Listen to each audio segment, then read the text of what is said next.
I swallowed a mouthful of cheap, lukewarm instant noodles. The air in my Taipei apartment was thick and humid, sticking to my skin. My phone screen lit up on the cramped table. A notification flashed from the shared medical documents cloud drive I had set up just days prior. 15 new items added by Jiruo. I tapped the alert. The screen instantly filled with a high-definition video. My younger sister, Jiruo, stood in the center of a massive 5-star ski resort suite in Hokkaido. She held a glass of expensive champagne. Her cheeks flushed from the alcohol. My parents sat by a stone fireplace in the background, laughing openly. Jiruo raised her glass straight to the camera, a vicious smirk twisting her lips. Thank God Yuqing is too naive to ask for medical records. She sneered. Hokkaido is gorgeous. My stomach violently turned. The cold broth resting in my bowl suddenly smelled sickening. 3 weeks ago, my mother, Li Hua, had stood in my living room weeping hysterically. She begged for my high-limit emergency credit card, crying that the local hospital required a physical card for an immediate surgery deposit because bank wire transfers would take 3 business days. I handed it over in tears to save her life. I drained 450,000 new Taiwan dollars in available credit for her survival. They cried tears of gratitude then, stealing my life savings. But they had no idea their drunken laughter in Japan was sealing their own financial doom. I forced my jaw shut. I pulled up my banking app. I navigated straight to the active cards section. I reported the physical card as lost, instantly killing the numbers, and dragged my international daily transaction limit down to a flat. Merciless 0.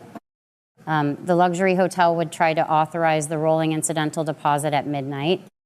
Let them, at 1 o'clock in the morning, my phone exploded. The luxury resort had locked them out of the suite due to the declined card. Instead of guilt, Ziru sent a barrage of toxic texts. The card declined. She wrote, "Fix it now. You are ruining our trip." My mother chimed in moments later, weaponizing the same guilt she had used my entire life. Yuqing, do not be selfish. Your sister needs this vacation. They expected me to remain the obedient, silent bank. I copied the unedited Hokkaido champagne video directly from the cloud drive. I opened our extended family group chat, a massive thread filled with 40 aunts, uncles, and cousins who had spent the last 3 weeks praying for my mother's surgery. I uploaded the video, no caption, no explanation. I muted the chat and tossed my phone onto the bed.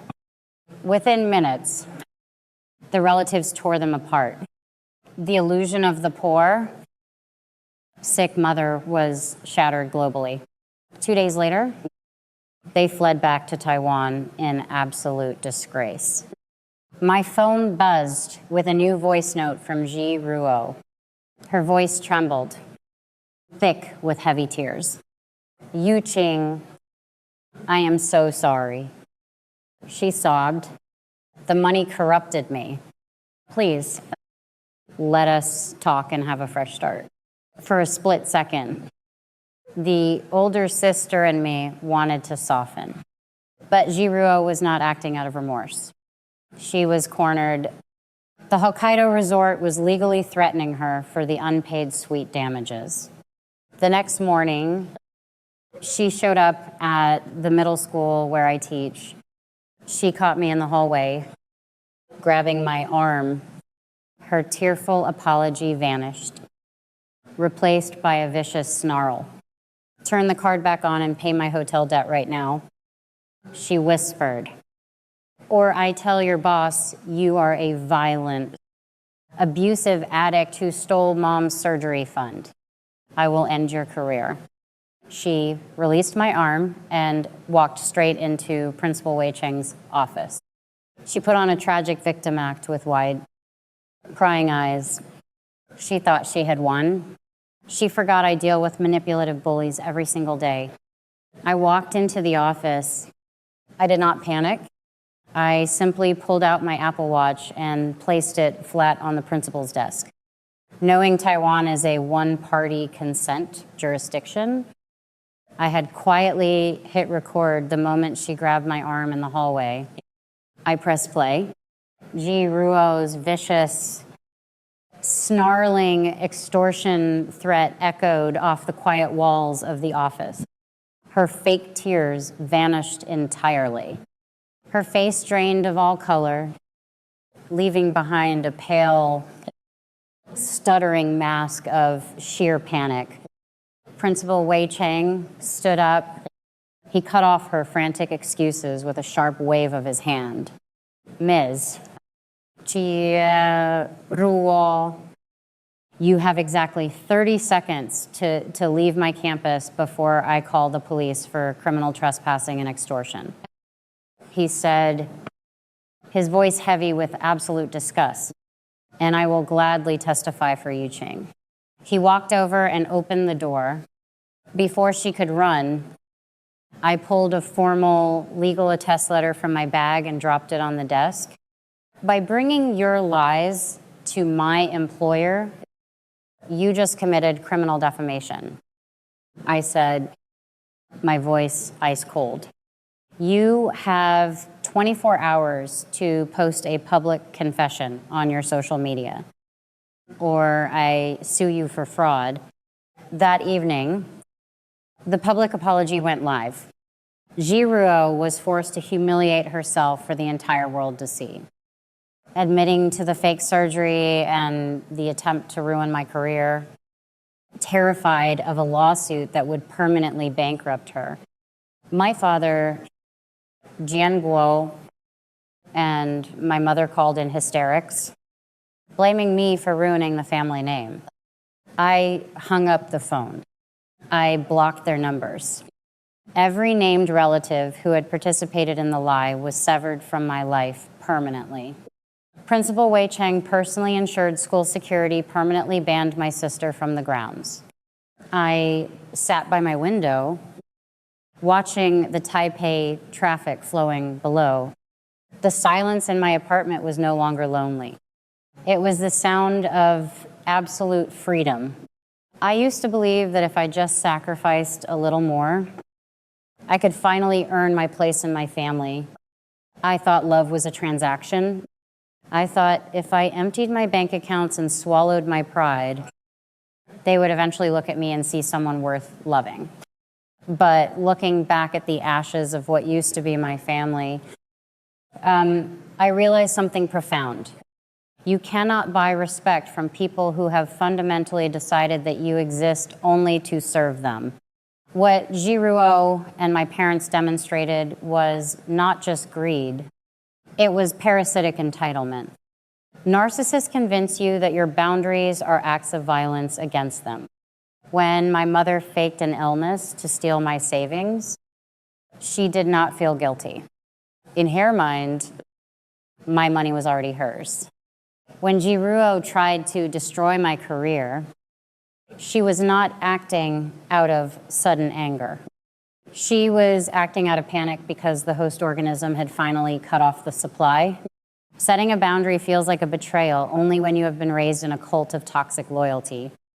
When I played that recording in the principal's office, I was finally protecting the little girl who just wanted to be loved. If your chest feels tight right now because my story sounds too much like your reality, I need you to listen to these 3 rules. Let them be your armor. Rule number 1, blood does not make you family.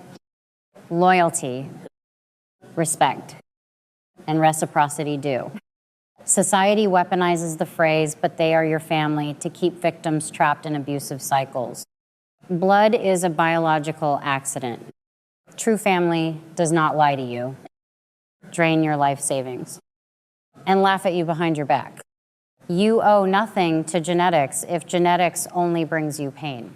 Rule number 2, the moment you set a boundary, the true nature of a relationship is revealed. If someone truly loves you, they will respect your no, even if they are disappointed.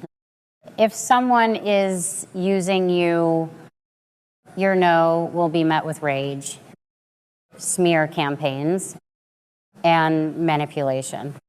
My family's immediate pivot from loving relatives to vicious saboteurs the second the money stopped flowing proved that they never loved me.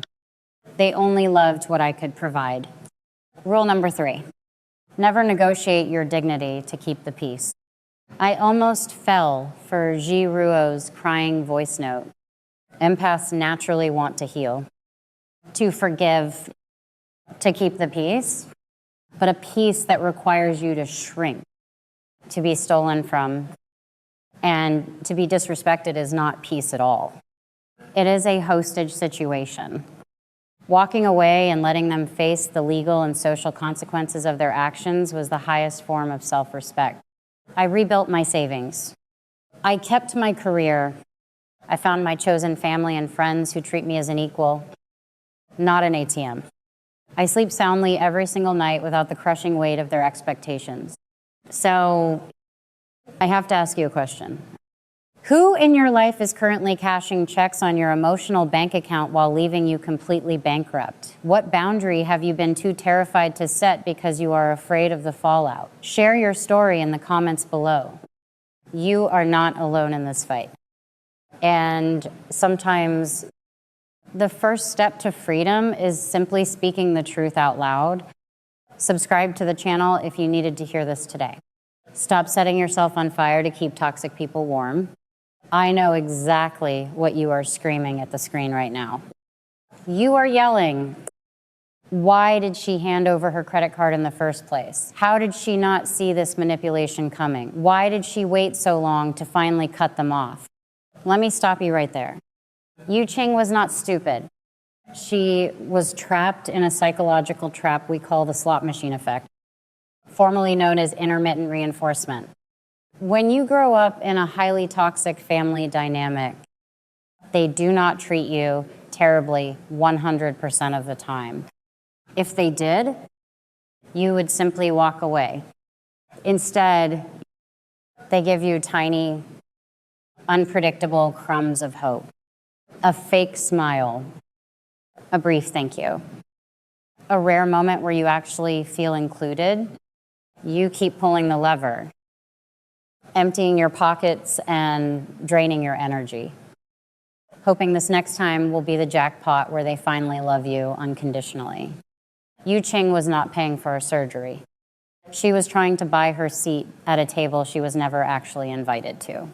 But let us shift gears and talk about how she escaped, because her retaliation was an absolute masterclass in street-smart financial and legal self-defense. First, look at the catalyst. Her sister laughed on camera about Yu Qing not asking for medical records. Let that be your first lesson. We call this the audit strategy. Emotional manipulators and financial scammers absolutely hate details. The moment a relative demands urgent money for a crisis but gets angry or defensive when you ask to see the invoice or speak to the doctor, your wallet needs to snap shut. Verification is not a betrayal, it is a boundary. Second, look at how she stopped the bleeding. We call this the buyout. Notice that she did not waste time screaming on the phone to get her $450,000 back. She accepted that the money was gone. It was the painful tuition she paid to finally see the truth. Instead, she logged into her app, reported the card lost, and dropped the international limit to 0. She severed the financial umbilical cord cleanly, quietly, and entirely legally. Sometimes you have to invest in your own freedom by cutting your losses. Finally, she executed building the case perfectly. When toxic people lose their piggy bank, They will always try to destroy your reputation or your livelihood to force you back into submission. Yu Cheng anticipated this. She did not argue with her sister in the hallway. She hit record. She let the villain dig her own grave. And then she dropped a formal legal defamation letter right on the principal's desk. She brought receipts to an emotional knife fight. Here is the ultimate verdict. You cannot outlove a parasite. And you cannot buy respect from people who view you as an ATM. Financial abuse within families thrives in silence and thrives on guilt. The moment you remove the money, the mask always slips. If you are watching this and realizing you are the one funding the family slot machine, it is time to cash out. Have you ever had to financially cut off a toxic relative or friend? How did they react when the money stopped? Drop your story in the comments below. Let us build a community of survivors who know their worth. And do not forget to subscribe for more deep dives into the psychology of survival. Your peace of mind is your most valuable asset. Protect it.